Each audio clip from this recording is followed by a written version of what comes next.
Web Accessible Infographics, the basics of designing web accessible images with Ebony Hall.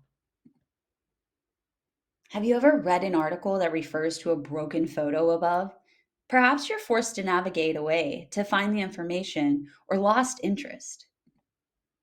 For the 1 in 5 people who have a visual, auditory, motor, speech, or cognitive disability, inaccessible content remains a huge barrier to accessing the web.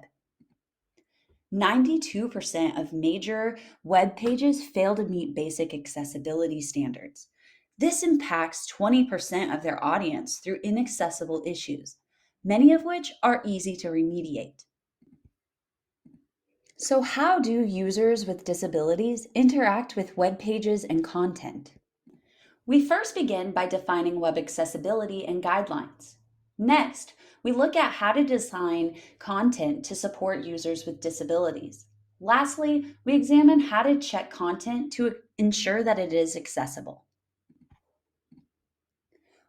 Web accessibility means all users and the assistive technologies used to support them are able to access web content without barriers. An infographic is a collection of images used to represent educational information. They help draw connections between topics or complex data. As a result, they are becoming more prevalent in all aspects of web content. An accessible infographic means all content is orally, visually, tactically, and cognitively accessible for all users, regardless of how they interact with the content.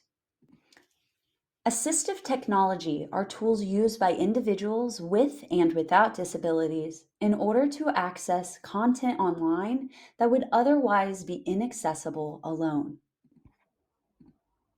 Some common tools that assist users include screen magnifying software, text to speech, braille displayer systems, tactile keyboards, mouth sticks, voice recognition, alternate keyboards, head wand and pointers, eye motion detection. So, how can those new to accessibility begin? There are guidelines and common practices that exist which can help beginners learn how to access